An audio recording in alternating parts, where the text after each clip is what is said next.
Dejar que el Señor nos hable a través de su bendita palabra, y la abren en Lucas 22, el Evangelio según San Lucas 22, y vamos a leer del 39 al 46. Lucas 22, 39 al 46. Vamos a hacerlo todos al unísono.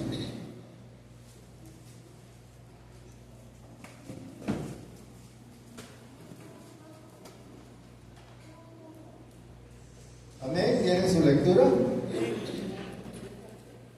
Jesús ora en Getsemaní, y saliendo se fue como solía al monte de los olivos, y sus discípulos también le siguieron.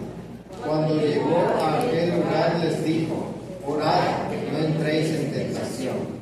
Y él se apartó de ellos a distancia como de un tiro de piedra, y puesto de rodillas oró, diciendo: Padre, si quieres, pasa de mí esta copa, pero no se haga mi voluntad sino la tuya.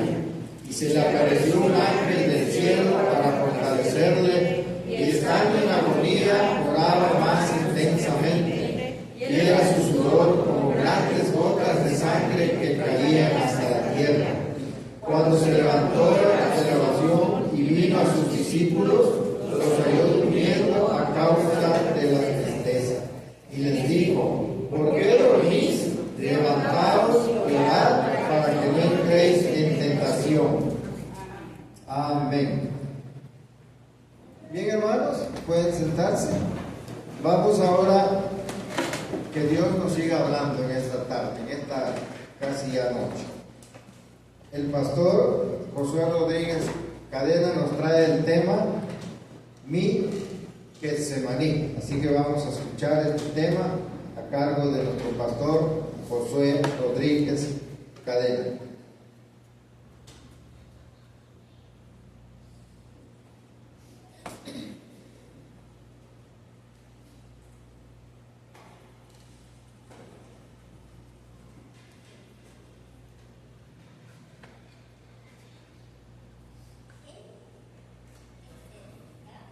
En cada celebración que tenemos de la Semana Santa, celebración que tenemos a fin de año, por ejemplo, la Navidad, siempre vamos a encontrar personas que nos van a hablar de el hecho de no celebrarla o de por qué la celebramos, y que demos una razón por la cual estamos celebrando.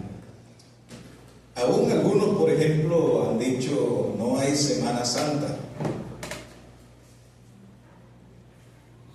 solo hay hombres y mujeres a quienes Dios está santificando.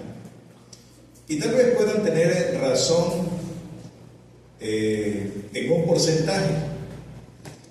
Sin embargo, también es importante notar que las celebraciones de cada evento que nosotros recordamos de pasión y muerte de nuestro Señor y Salvador Jesucristo son una gran oportunidad para nosotros para venir, como dice el salmista, con un corazón contrito y humillado, lleno de gratitud, porque estos días nos recuerdan, amados hermanos, nuestra terrible condición, pero también nos recuerdan lo que Cristo hizo precisamente por nosotros en la cruz. Así que este día que estamos celebrando la Semana Mayor, y específicamente el hecho de que Jesús está allá en el Getsemaní, y hoy en este día vamos a tratar de entender un poquito no solamente lo que Jesús vivió, sino entender también lo que nosotros hemos de vivir en nuestros propios Getsemaní, porque cada uno de nosotros tendrá que vivirlo en su tiempo y en su momento. Pidamos entonces primero la dirección del Señor para que sea Él quien aplique su palabra en nuestra vida. Cierra tus ojos, inclina tu cabeza. Padre, a través de tu Hijo Jesucristo nos enseñaste a orar. Nos enseñaste, Señor, a buscarte. Nos enseñaste a clamar a ti. Y Él mismo fue un gran ejemplo para todos nosotros. En cada situación, en cada circunstancia, Señor, buscó tu divino rostro, el rostro de su Padre. Y allí expresó lo que había en su corazón, el deseo de su corazón, y se sometió a tu divina y santa voluntad. Por eso ahora, Señor, te pedimos nosotros que también, Padre, estemos dispuestos a someternos a esa voluntad que a través de tu palabra conocemos que es agradable y perfecta. Y te pedimos en esta hora, Padre, que tu Santo y Divino Espíritu nos ayude a entender este texto. Rogamos, Señor, que tu gloria se manifieste en nosotros en el nombre de Jesús. Amén y amén.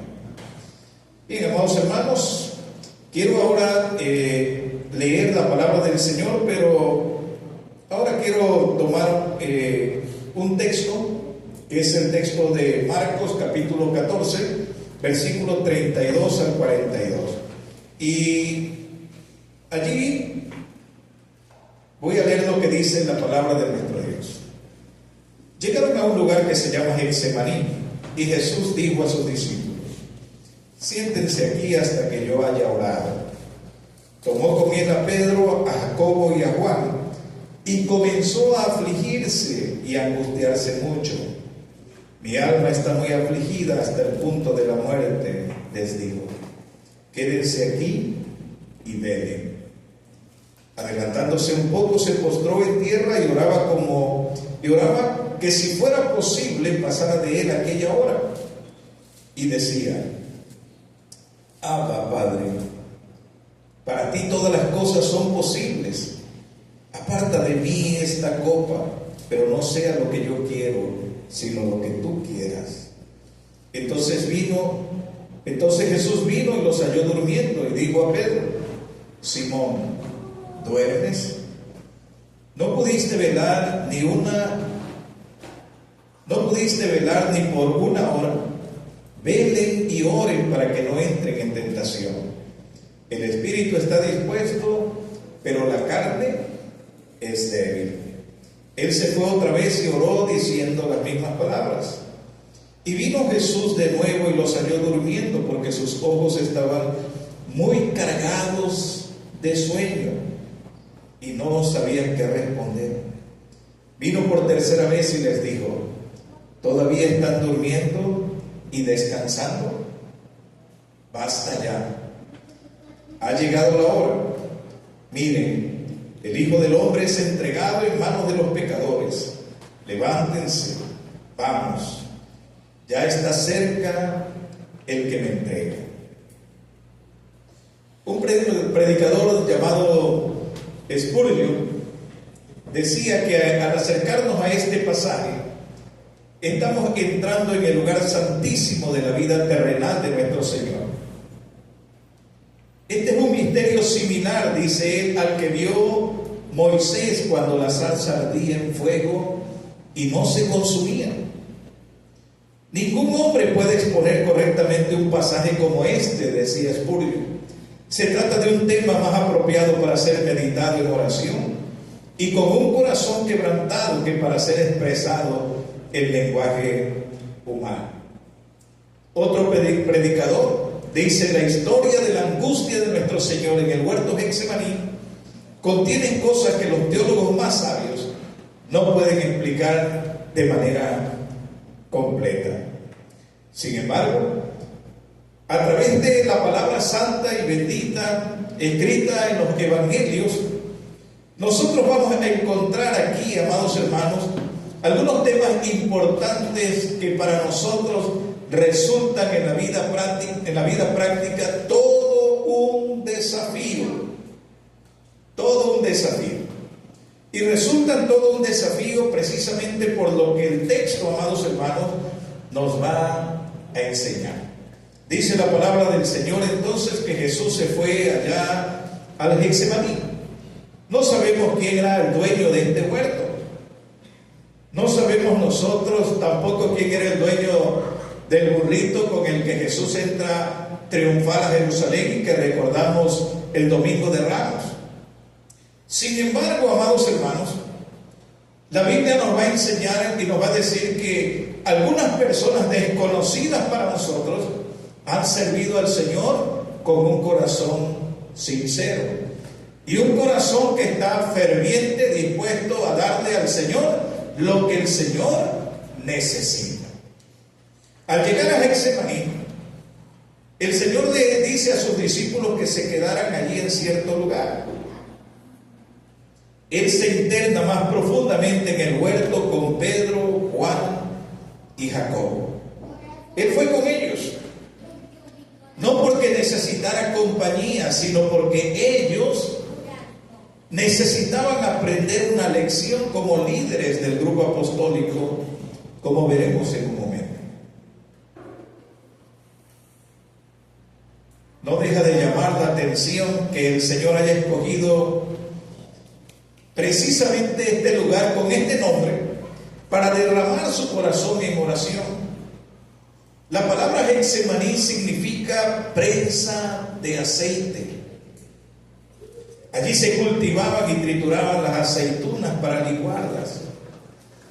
En ese lugar también sería triturada el alma de nuestro Señor, tanto que Él expresa que su alma está triste y angustiada hasta el punto de la muerte. En el versículo 33 dice: tomó con él a Pedro, a Jacobo y a Juan, y comenzó a afligirse y a angustiarse. Una traducción más literal de este pasaje podría decir: comenzó a llenarse de horror y de angustia.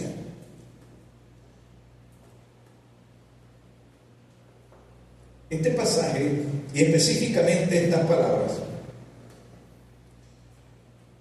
pueden ser un golpe muy fuerte para nosotros. Porque al preguntarnos, ¿puede el Hijo de Dios tener este tipo de emociones en su vida? Afligido y angustiado.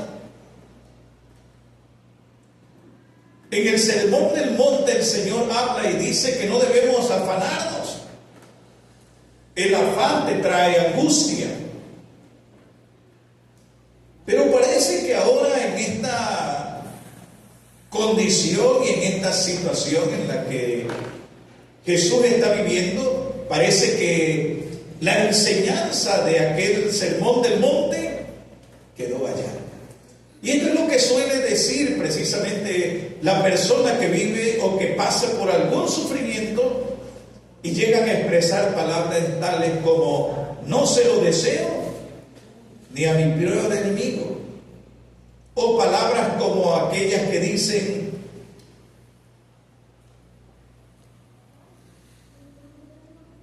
tú quieres que yo no tenga pena y dolor, pero es que no estás viviendo y sufriendo lo que yo estoy pasando. En otras palabras, les hacemos notar a la gente que no está siendo solidaria con nosotros y que no está entendiendo nuestra pena, nuestra condición de sufrimiento en ese momento. La Biblia entonces nos dice aquí que Jesucristo comenzó a llenarse de horror y de angustia. Y estas palabras transmiten la idea de ese terror repentino que abruma a las personas ante la contemplación de algo terrible, espantoso y doloroso. Quiero usar esta historia. Es una historia familiar. Hace algunos años, un primo fue asesinado.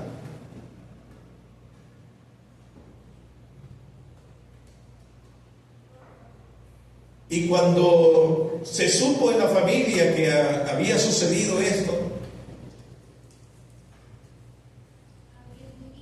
nosotros al escucharnos y al escuchar el hecho de que había sido asesinado, nos corrimos a esconder.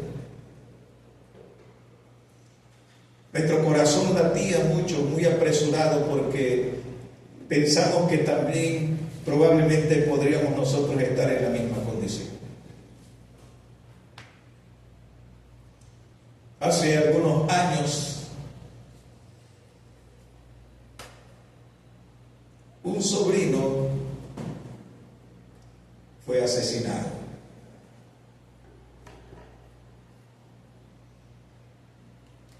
Por allí hay un audio que antes de ser ejecutado, él lo manda, o más bien las personas aquellas lo mandan para que su familiar lo escuche, en la voz quebrada del joven. Se puede notar el miedo y el terror.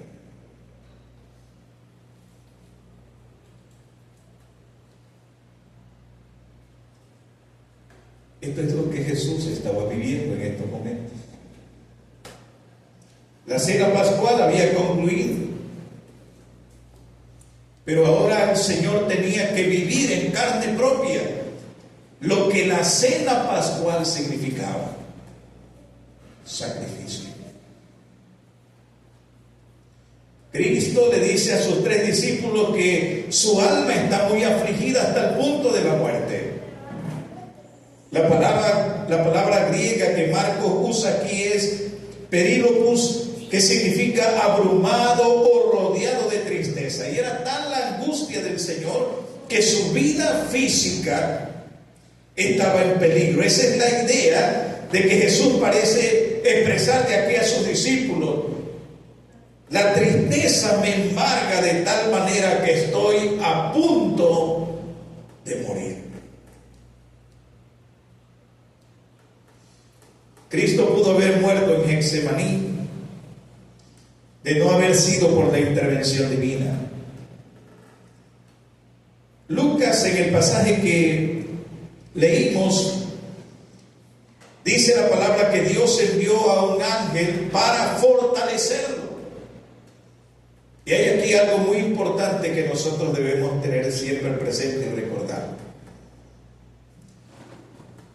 Dios envió a su ángel para fortalecerlo, no para consolarlo o para aliviar su sufrimiento, sino para fortalecer su cuerpo de manera que pudiera proseguir su camino hacia el Gólgota.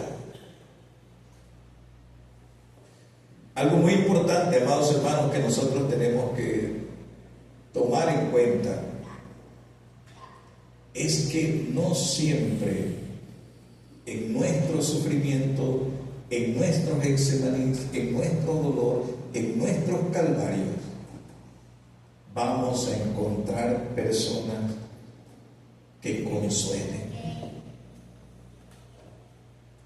Job estuvo sufriendo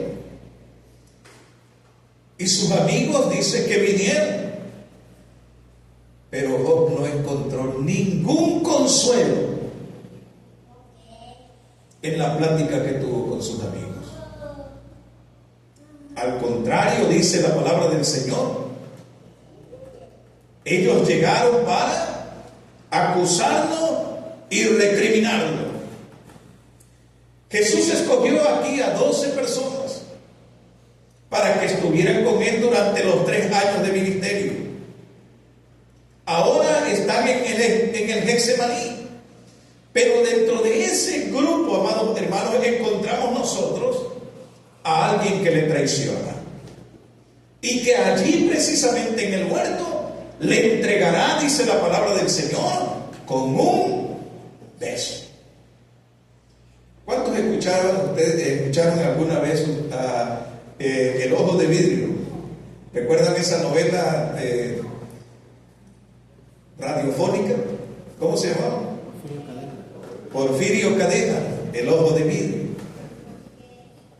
Y allí en lo que mencionaban al principio y al final de la novela, decía, el más amigo es traidor y el más verdadero miente.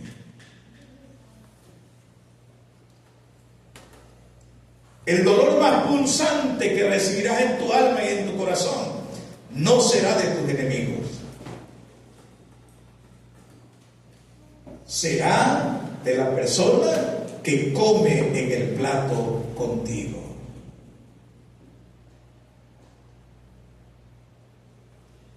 Y cuando sientas esa espada, como dices la palabra a María, traspasará tu corazón. Cuando sientas esa espada, entonces conocerás, amado, lo que es el dolor profundo y la pena que embarga el corazón de una persona.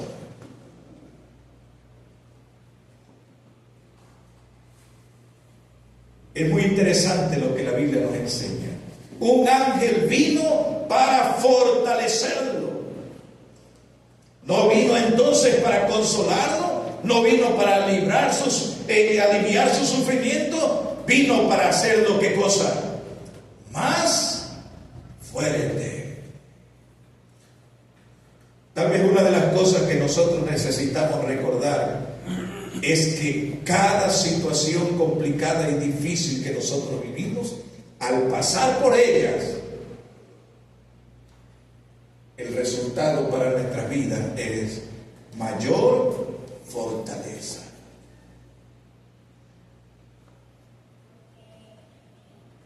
Aquellos que no pueden, aquellos que siempre están necesitando de algo o de alguien en esta vida, en medio de sus problemas y dificultades, puede ser que nunca lo tengan.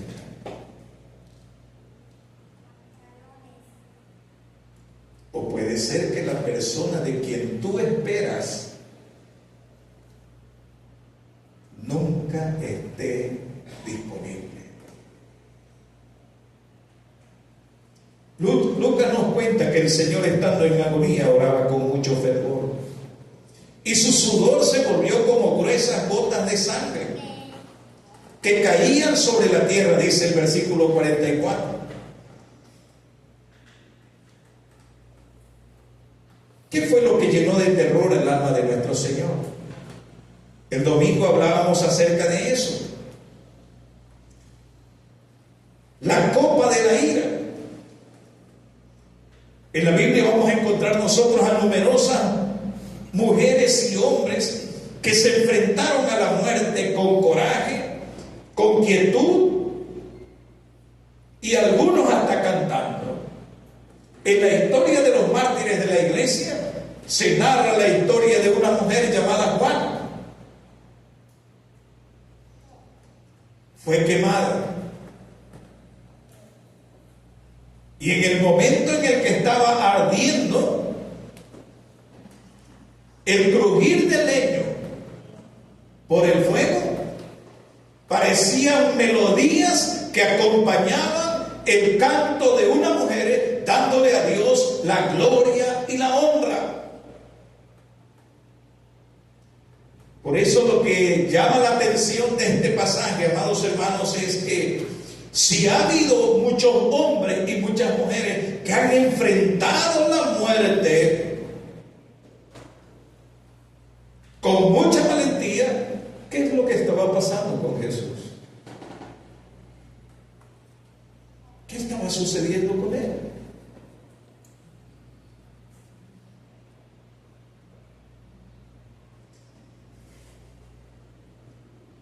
Al leer la Biblia, entonces tenemos nosotros que entender qué es lo que Jesús estaba enfrentando en esos momentos que le causaba tanta angustia y tanto horror.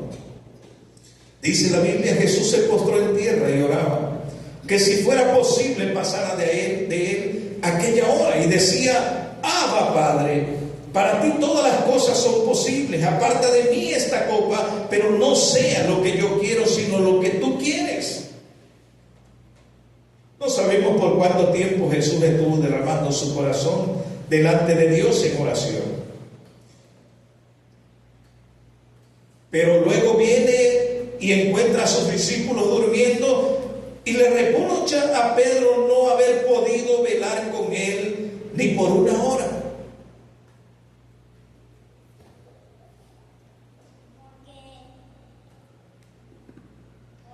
En el Antiguo Testamento, cuando encontramos a Daniel orando, dice la palabra del Señor que esta era una práctica continua de este hombre.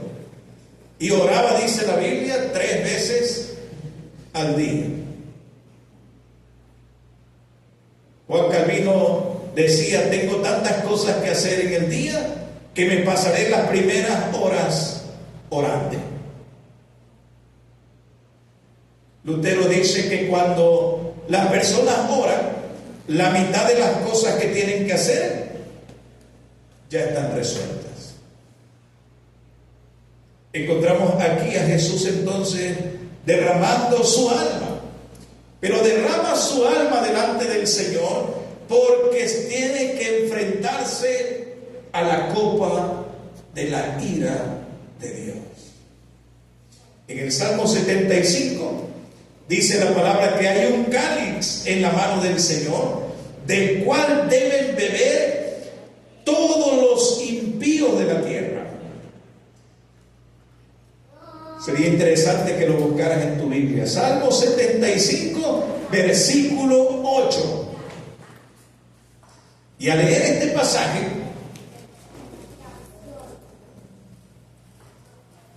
es importante, amados hermanos, entender entonces qué es lo que estaba pasando en la vida de nuestro Señor y Salvador Jesucristo. Salmo número 75,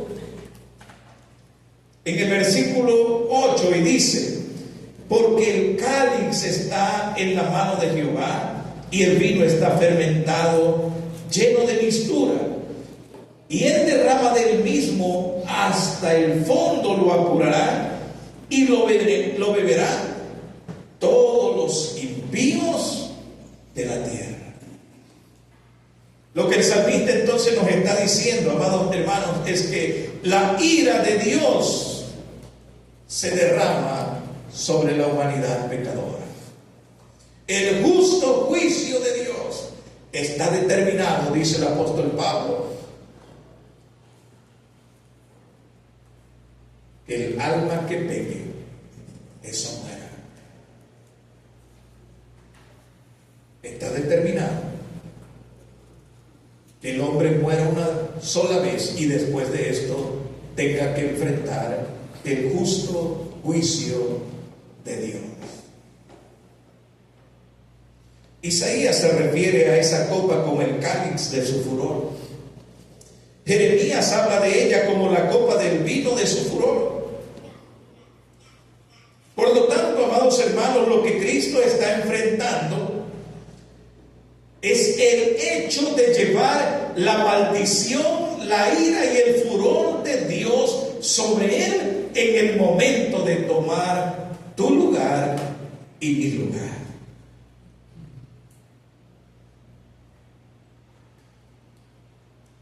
¿Alguna vez se perdieron?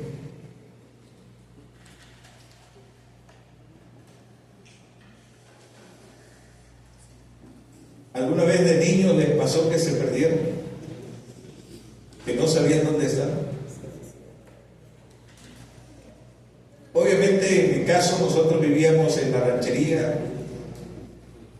Venir a Villahermosa era toda una odisea. Y en una ocasión me vine con mis hermanos aquí, era tiempo de la feria,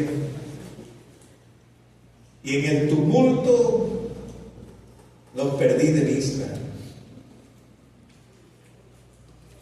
Y algo frío recorrió por todo mi cuerpo porque no sabía yo para dónde ir, dónde buscar. Y empecé a caminar, buscando frenéticamente, Tardé 2 o 3 horas buscando hasta que el alma me volvió al cuerpo cuando vi a uno de mis primos. Corrí inmediatamente allí donde estaba para preguntarle ahí dónde estaban mis hermanos.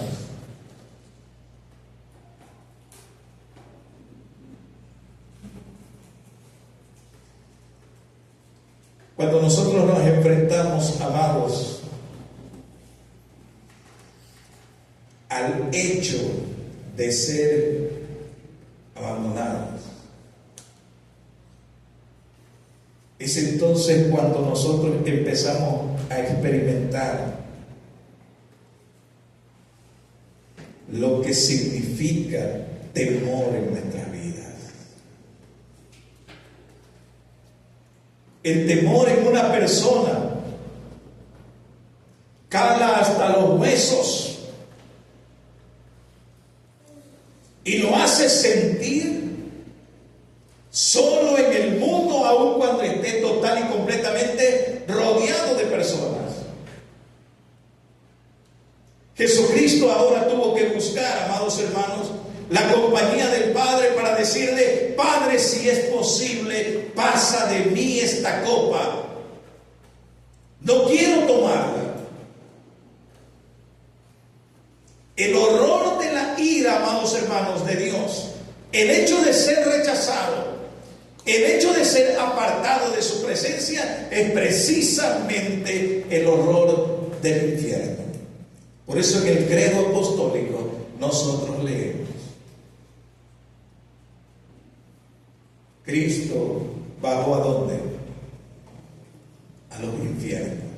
Y fue precisamente porque el infierno que tú y yo debíamos vivir, Cristo lo vivió en la cruz del Calvario. Fue el abandono de Dios Padre por nuestros pecados.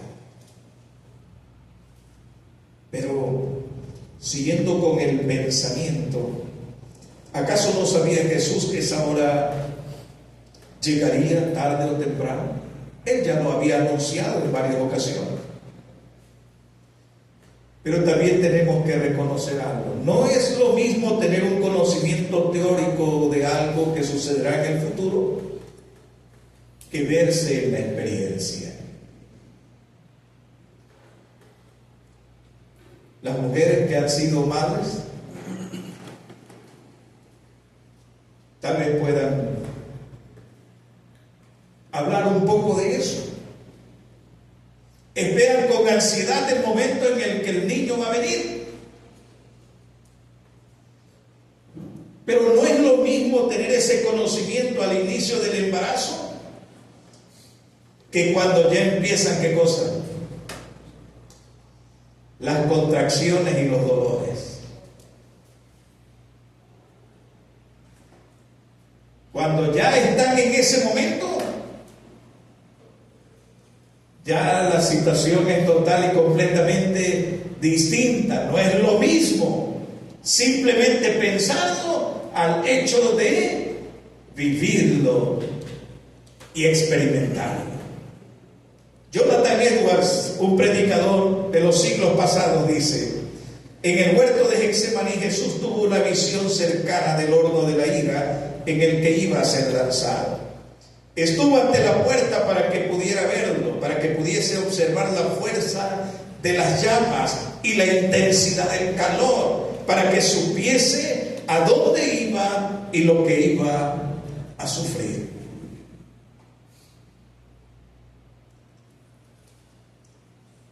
Jesús es tan divino como el Padre y tan humano como tú y como yo.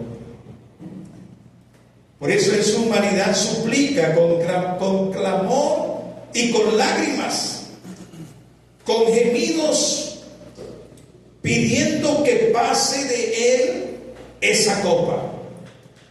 Otro predicador llamado John MacArthur, que acaba de morir hace algunos años atrás, dice: la súplica de Jesús no fue una señal de debilidad, sino la respuesta total esperada de aquel cuyo carácter puro y sin pecado retrocedió necesaria y rigurosamente ante la idea de llevar el pecado y la culpa de la humanidad y de padecer el juicio de Dios. Si no hubiera reaccionado de ese modo, habrían surgido dudas de su santidad absoluta. En otras palabras, amados hermanos, aunque Jesús era divino, Él vino para tomar nuestro lugar como verdadero hombre y sufrir lo que tú y yo teníamos que sufrir.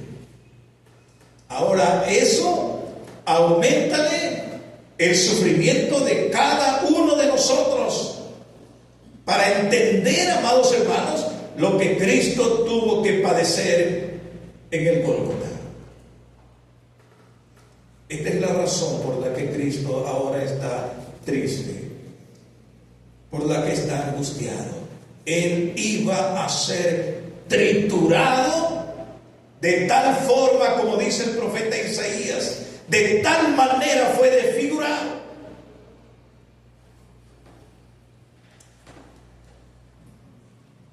Él quiso llevar el pecado y la culpa de todos nosotros para que ahora nosotros, como dice el profeta, por sus heridas fuésemos nosotros sanados.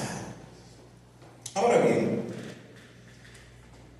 ¿qué hubiera pasado si Cristo no toma esa copa de la ira hasta la última gota?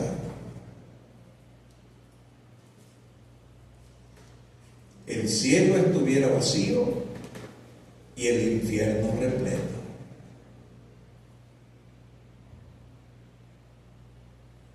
Si Cristo no hubiese tomado esa copa de la ira, no habría salvación para nadie. Todos ahora estaríamos aquí esperando enfrentar el justo castigo de Dios por nuestros pecados. Por eso, amados hermanos, es que al recordar en este día el Getsemaní de Jesús, tenemos que recordar con gratitud que nuestro Getsemaní estuvo también allí presente. Que nuestro Getsemaní, que nuestro dolor y que nuestra pena estuvo allí presente. Pero no habría tal pena y tal dolor tan profundo en nuestra alma y en nuestro ser como el hecho de ser abandonado por Dios. Cada uno de nosotros sufre de manera indistinta, diferente cada uno. La mayoría de las veces nosotros sufrimos por lo que queremos y que no podemos lograr. Somos heridos por nuestras expectativas de la gente, de las personas. Nuestras emociones sufren porque no nos tratan como nosotros queremos, porque no nos dan lo que nosotros deseamos, porque no nos dicen lo que nosotros queremos escuchar.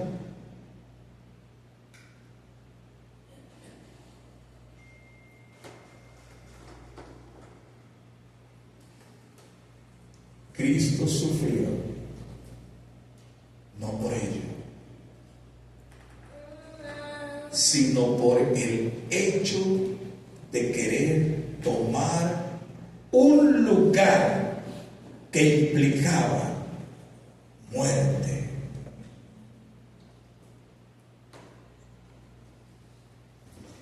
Hay ocasiones que cuando alguien le platica a usted de su sufrimiento,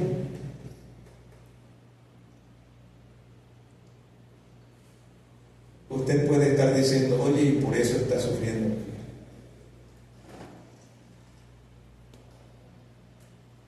Le decía una mujer a otra,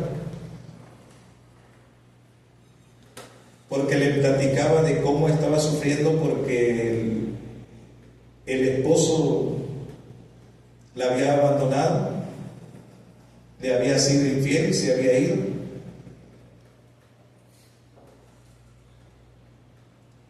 Y cuando la amiga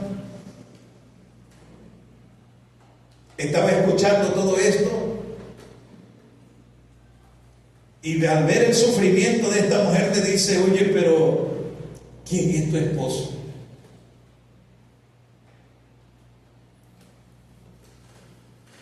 Le saca una foto y le dice: y por esto está sufriendo.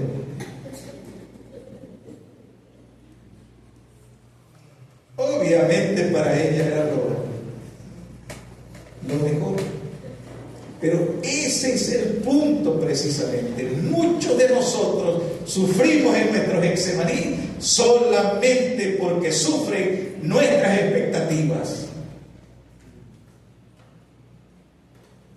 Cuando entendemos, amados hermanos, el maravilloso amor de Dios y cómo Él llena todas las cosas, nuestra vida, amado, adquiere entonces un nuevo matiz. Entendemos perfectamente, amados, que ahora no hay razón para la tristeza profunda.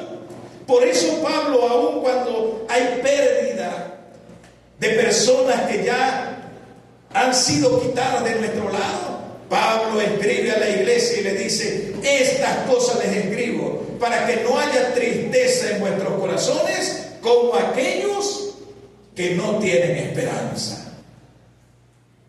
Pablo entonces les está diciendo: no hay motivo y no hay razón para que haya tristeza en el corazón. Por eso traemos a colación nuevamente lo que en otras ocasiones hemos dicho. Cuando hay partida de un ser querido, si sabemos que ese ser querido ahora ha profesado su fe en Jesucristo, hay certeza y hay seguridad de que está con Cristo allá en los cielos. Y aun cuando nosotros nos acercamos al umbral de nuestro propio destino para exhalar el postrer aliento, nosotros podemos cantar como cantamos los himnos en los funerales, cuando dice: cuando la trompeta suene en aquel día final y que el alba eterna rompa en claridad, cuando las naciones todas a su patria lleguen ya y que sea pasada lista, allí Él está. Y luego el coro que decimos: cuando allá se pase lista, en la última parte dice: a mi nombre yo feliz responderé. Y amados hermanos, cuando llegamos al punto entonces de entender esta verdad, esta realidad de nuestra vida, podemos decir como el apóstol Pablo: todo en esta vida al final de cuentas resulta basura. No hay razón para sumergirnos tanto en la tristeza y en el dolor, si la patria que me espera es una patria feliz, dice el himno. Si el lugar que me espera es un lugar de gloria. Hay un himno que cantamos que dice: gloria sin fin. Cuando mis luchas terminen aquí y ya seguro en los cielos esté, cuando el Señor mire cerca de mí, esa mi gloria sin fin ha de ser. Esa es nuestra gloria. Aquí, amados hermanos, en esta mesa, el día de hoy, nuestra gloria está representada. Cristo llevó mi Getsemaní. Y hoy por eso, con gozo y con gratitud, vengo para alabarle, para gozarme en Él, para recordar su muerte, porque todo sufrimiento, todo dolor y toda pena, yo puedo traerla delante de Él y puedo desahogar mi alma. Y cuando esto ha sucedido, escuche bien esto: cuando tú derramas tu alma delante del Señor, lo que sigue después es ¿qué cosa? Es paz, es alegría, es tranquilidad. Porque ¿qué casos tendrían venir y derramar nuestra alma delante del Señor para continuar en las mismas, para continuar sufriendo, padeciendo de dolor, de angustia y de tristeza. Venimos y derramamos nuestra alma delante del Señor porque sabemos que el Señor es el refugio, es el consuelo, es la paz y es la fortaleza de nuestra alma. Hubiera yo desmayado si no creyese que veré la bondad de Jehová en la tierra de los vivientes. Aguarda a Jehová, esfuérzate y aliéntese en tu corazón. Sí, espera al Señor. Para terminar, ¿fue respondida la oración de Jesús esa noche?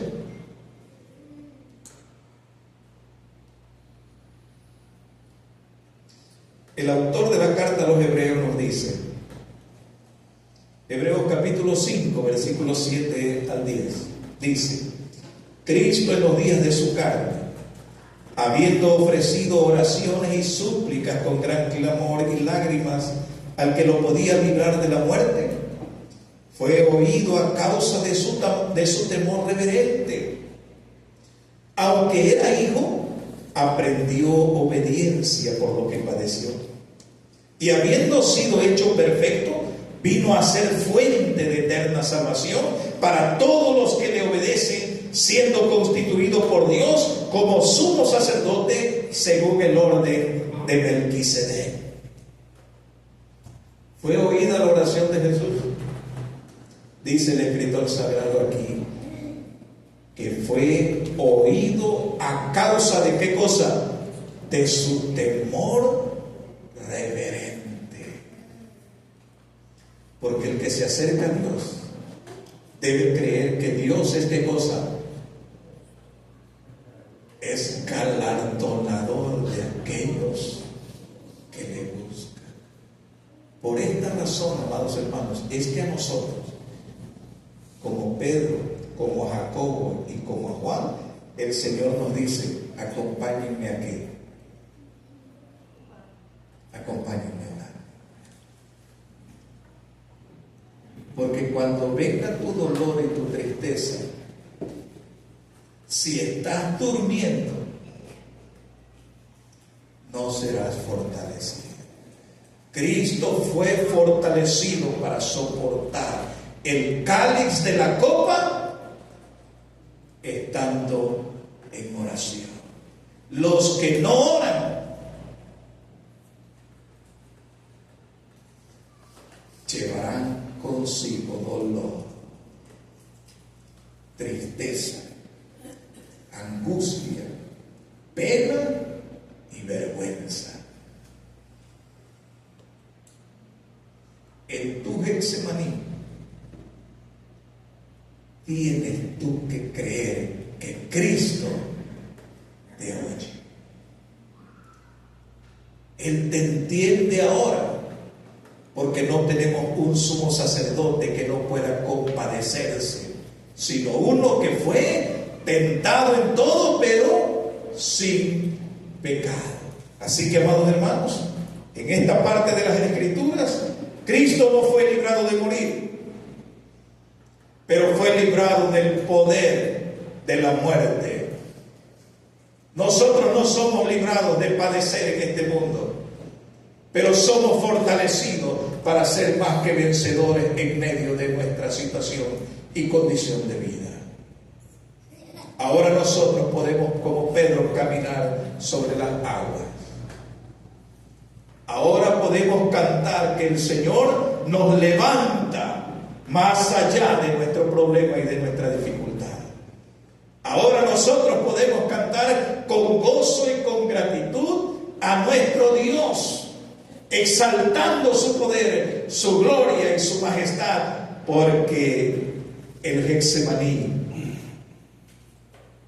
el lugar del sufrimiento, el lugar del padecimiento, el lugar de la angustia, fue clavado en el Gólgota. Así que, amados hermanos, Jesús ahora aprendió a obedecer, aprendió a hacer la voluntad del Padre. Y ahora descubrió lo que el Padre tenía para él. Dice el apóstol Pablo, Filipenses capítulo 2, que el Padre lo exaltó hasta lo sumo y le dio un nombre que es sobre todo nombre. Lo mismo que a ti y que a mí. Les invito para que lean Apocalipsis, no ahorita, pero dice la palabra del Señor, que Dios les da y nos da a cada uno de nosotros una piedrecita blanca.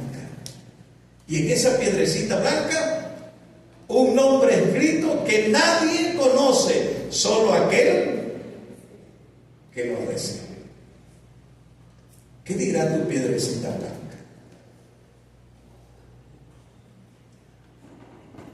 ¿La tienes contigo?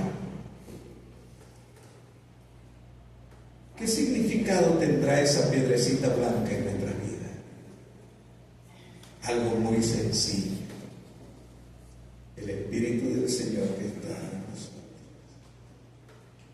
que nos ha sido dado y que nos ha dado un nombre nuevo que está ahora escrito en el libro de la vida, a donde todos y cada uno de nosotros, amados hermanos, nos estamos dirigiendo, porque un día se pasará lista y tendrás que responder presente, con gozo y con gratitud. Que el Señor nos bendiga y nos guarde y haga resplandecer su rostro sobre cada uno de nosotros. Ponga en nuestro corazón paz en cada Getsemaní de nuestras vidas. Amén.